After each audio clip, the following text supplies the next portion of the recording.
Growth hormone.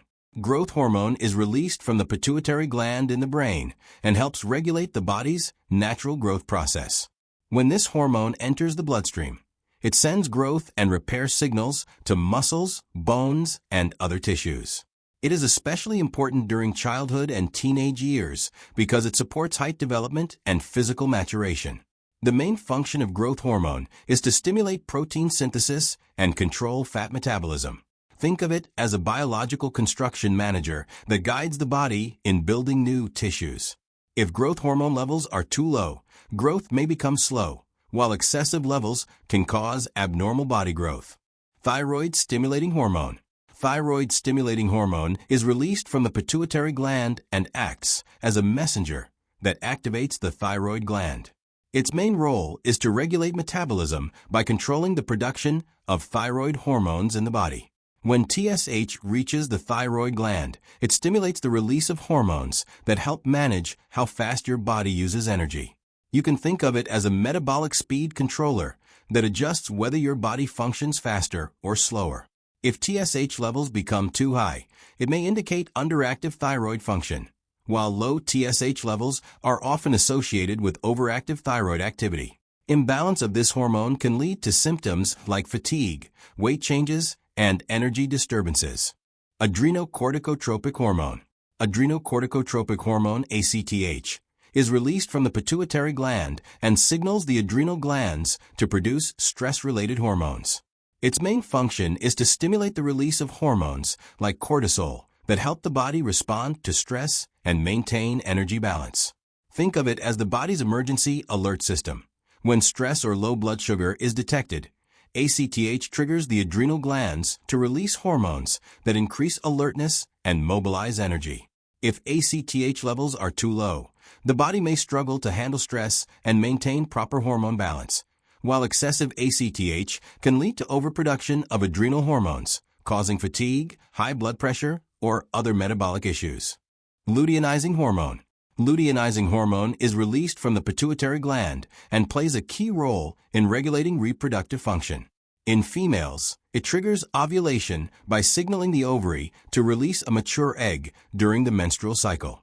In males, it stimulates the production of testosterone in the testes, which supports reproductive health and secondary sexual characteristics. You can think of LH as a biological reproductive activation switch that helps coordinate fertility-related processes. When LH levels become imbalanced, it may lead to fertility problems, irregular menstrual cycles, or hormonal dysfunction in the reproductive system. Follicle-stimulating hormone. Follicle-stimulating hormone is released from the pituitary gland and helps regulate reproductive cell development.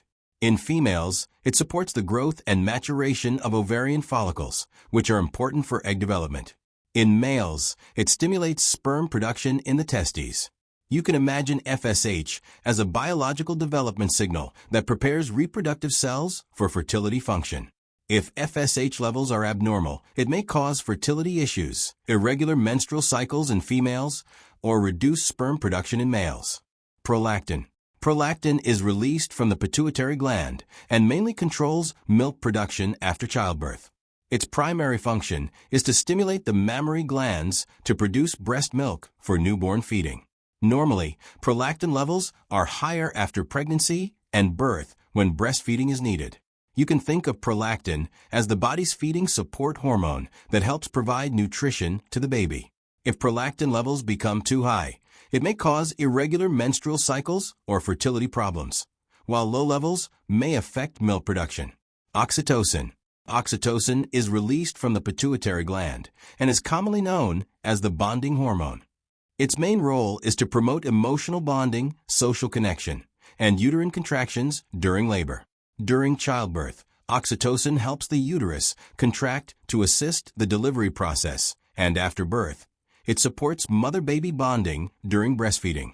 You can think of oxytocin as a relationship-strengthening hormone that supports social and reproductive functions. Imbalance of oxytocin may affect emotional behavior, labor progression, and bonding responses. Antidiuretic hormone. Antidiuretic hormone, ADH, also called vasopressin, is released from the pituitary gland and helps control the body's water balance. Its main function is to signal the kidneys to reabsorb more water, which reduces urine output and helps maintain blood pressure and hydration levels. You can think of ADH as a water conservation hormone that prevents excessive fluid loss from the body. If ADH levels are too high, it may cause water retention, and if too low, it can lead to excessive urination and dehydration. Epinephrine. Epinephrine is released from the adrenal glands and helps the body respond to sudden danger or stress. Its main function is to increase heart rate, improve blood flow to muscles, and enhance alertness, so the body can quickly react in emergency situations.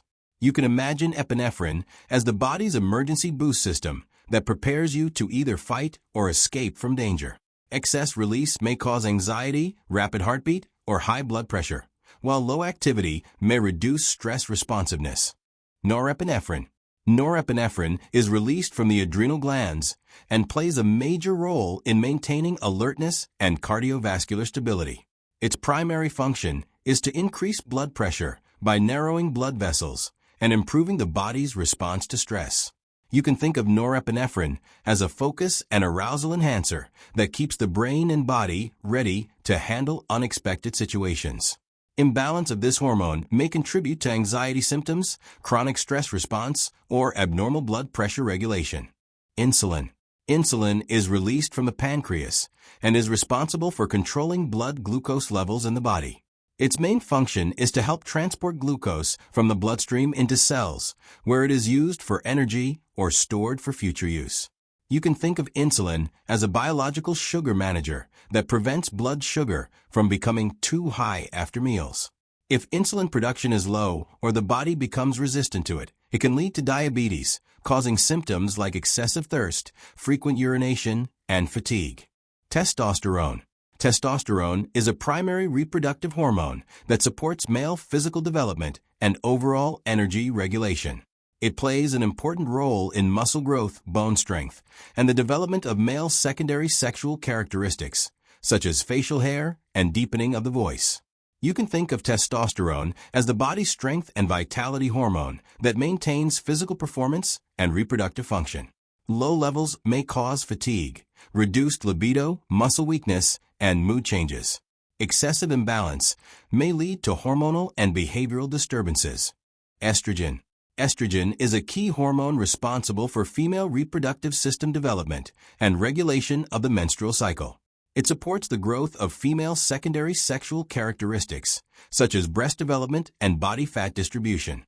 You can think of estrogen as the body's feminine development and reproductive maintenance hormone. Imbalance of estrogen may lead to menstrual irregularities, fertility problems, mood changes, or bone density reduction over time. Melatonin.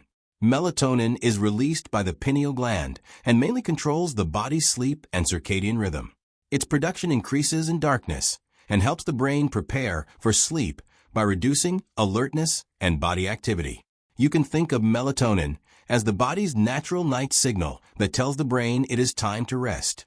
Disruption in melatonin levels may lead to insomnia, disturbed sleep patterns, and fatigue during daytime.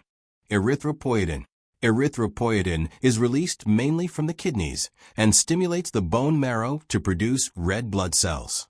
Its primary role is to improve oxygen transport in the body by increasing red blood cell count when oxygen levels are low. You can think of erythropoietin as the body's oxygen supply booster that helps maintain energy and tissue function. Low levels may contribute to anemia, causing weakness, fatigue, and reduced physical performance.